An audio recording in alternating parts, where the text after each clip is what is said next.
Hello and welcome to Jani.tv. In this very first module of the series on Gemini and ADK, I am going to introduce the family of models under the Gemini brand. I'm going to introduce certain capabilities and how to even get started with Gemini. So the idea is to unlock Gemini so that you have the right foundation to perform various actions and to deal with this dynamic and most powerful model called Gemini. So let's get started.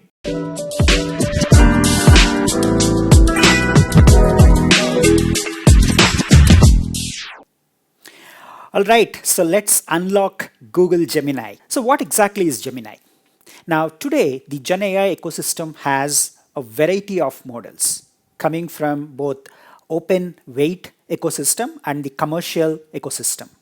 But Gemini stands out for its unique abilities. It is the only multimodal AI that has the largest context window and can deal with various modalities. So in the context of AI, modality stands for text, code, images, audio, and video. So Gemini is a true multimodal AI model that deals with a variety of modalities. It is designed to run in data centers and cloud, of course, powered by Google's own TPUs, GPUs, and variety of accelerators to even the modern mobile devices like Google Pixel and some of the Samsung mobile phones. So it's a very powerful, flexible model that runs across a variety of form factors and variety of deployment environments. There are three key capabilities that you need to learn about Gemini. Number one, it's multimodal. As I mentioned, it can take images, it can take text, it can accept video, audio, and even code, and emits a variety of modalities. You can use this for performing code refactoring, code generation, translation, and image description, and many other scenarios. One of the other unique features that stands out is the context length. So context length, to give you sufficient background to understand this, it is basically the length of the text that you input and get back as output from the model. Now, context is measured in number of tokens, and a token roughly maps to a subset of the word. Think of it as 75% of a word that is generated.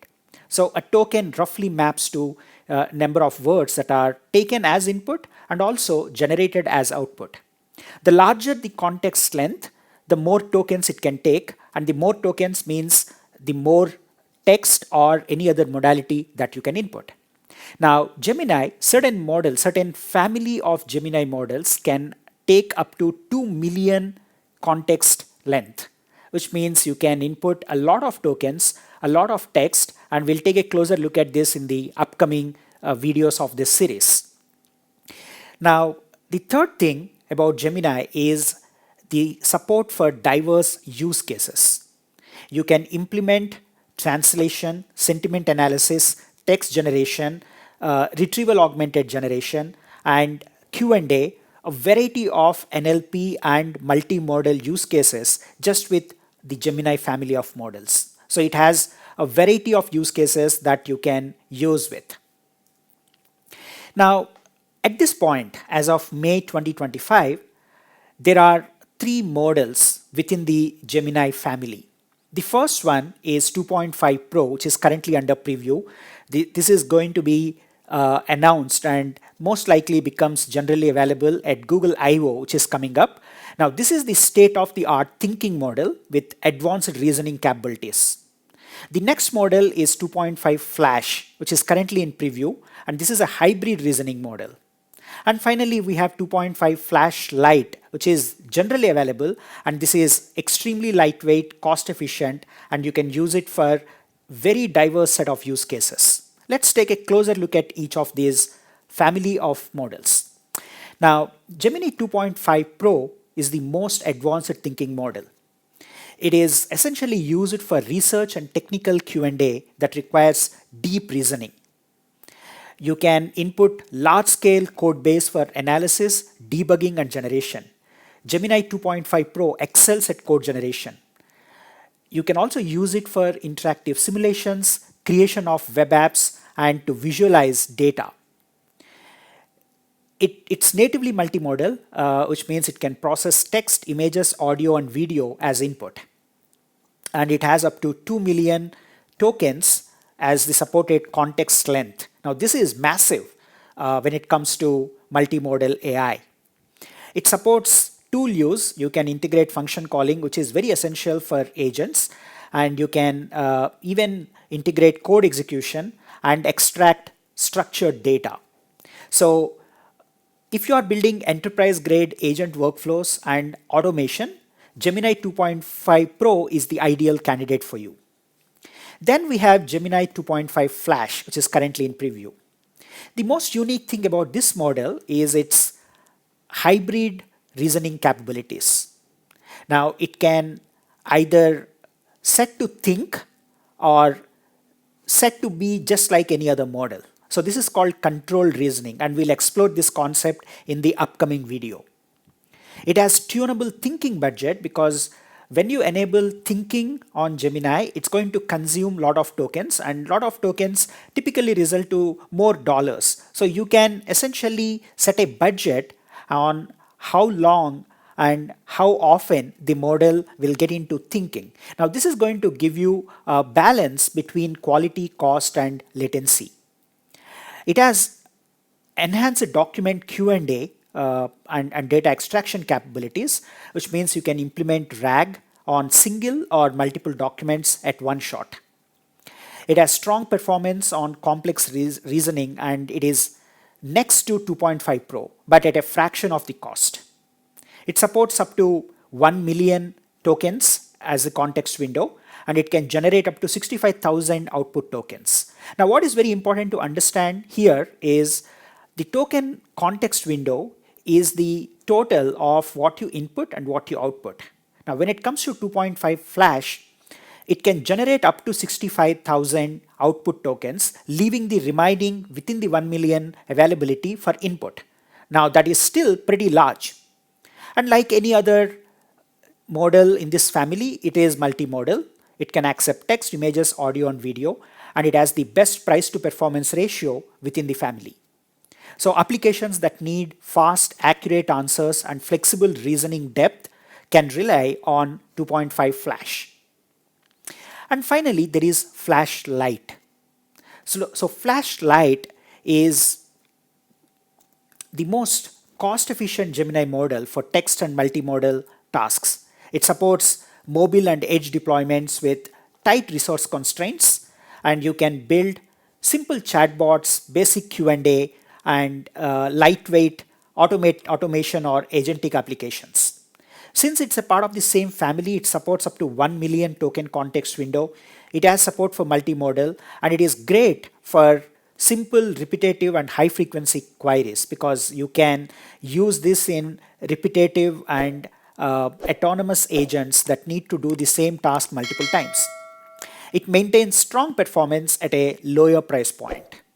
And particularly when you're building agents, you can switch between each of these models depending on the task and the depth of reasoning that you may need. You can start with Gemini 2.5 Flash-lite and go all the way up to 2.5 Pro that offers you the maximum capability and reasoning. So agents are going to rely on multiple different models to accomplish a task. We'll see how to switch between these models when we talk about ADK and when we build autonomous agents. So that's a quick introduction to the family of models within the Gemini umbrella. Now, how do you get started? Well, there are two techniques to access Gemini if you are a developer. The first one is Google AI Studio. The second one is Vertex AI. Now, you can choose between these two depending on what you want to build and how you want to get started. Let's take a closer look at these two approaches. Now, Google AI Studio is essentially targeting beginners, students, and researchers who are experimenting with Gemini and trying to learn the capabilities. Now, it gives you everything that you need to get started with Gemini. It is great to build mobile applications, web applications, and prototypes without having to deal with the complexity of cloud. It has a very simple yet intuitive interface for designing, iterating, and refining prompts. So it's a great mechanism for learning prompt engineering. And Google also provides sample prompts for you to experiment with and explore prompt engineering techniques. It has native code editor for building and sharing functional apps, and you can export these code snippets uh, into your own projects. So when do you use AI Studio? When you're experimenting, learning, and rapidly prototyping applications, and you're building web and mobile applications, and you're not familiar with Google Cloud. Well, Vertex AI is the mechanism or the platform to access Gemini if you are building enterprise and pro applications. So what is Vertex AI?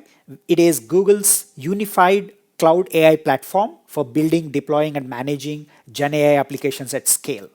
Vertex AI existed even before Gemini got launched and Gen AI became a thing. So it has certain inherent capabilities to build MLOps applications, predictive endpoints, and it covers the entire life cycle of models. So apart from Gemini, you can access 200 plus open weight models and commercial models within Vertex AI. There is a collection of models called as Model Garden. We'll take a look at that in a minute. And it's easy for you to prototype within Vertex AI Studio. Vertex AI Studio is a subset of Google AI Studio and lets you get started within the GCP environment. And then it lets you customize and deploy to production. It has seamless integration with Google Cloud Storage, pipelines, databases, and other security tools offered within GCP. Of course, you can go beyond consuming models and perform fine-tuning, integrating extensions, and build agents using the agent engine and the agent space, all within Vertex AI. And it supports the entire life cycle through machine learning operations or MLOps. Now, if you are just getting started with Google Cloud platform, you can leverage the $300 in free credits, and you can utilize that to learn more about Gemini on Vertex AI. So when do you use Vertex AI? Well, when you are developing enterprise applications, you are already a GCP customer and you are building for scale and production deployment. So that's a quick overview of Gemini models and how to get started with Gemini. Now I'm going to walk you through a demo that gives you a quick understanding of how to use AI Studio and how to access Vertex AI. And if you are a consumer, how do you get started with Gemini? So let's switch to the demo. All right. So if you are a consumer and you don't care about APIs or developing applications, this is the Gemini consumer application available at gemini.google.com. So you can switch to any model that is supported by Gemini for consumers, and this is how you basically explore and experiment with the model. If you are a developer, the starting point for you is aistudio.google.com. Now this is where you can experiment with prompts, you can switch across multiple models. As you can see, you have the opportunity to use the latest and greatest to some of the older models and even open weight model called Gemma. So this is AI Studio, and it doesn't overwhelm you with any settings or any complex deployments or configurations. It's pretty straightforward. If you're an Android developer, iOS developer, or a web application developer, and you want to leverage Gemini, this is your entry point. Finally, this is GCP, and within that we have Vertex AI, and what you see here is called the Model Garden. So Model Garden is the collection or the catalog of models. So you can see Gemini here, and when you click on Gemini, it takes you to a variety of models that are supported. If you are looking for open source models, you can also get Llama from Meta and the massive library of models supported by Hugging Face, Mistral, and so on. So in the next session, I'm going to walk you through the development environment setup, particularly how to get started with AI Studio and Vertex AI.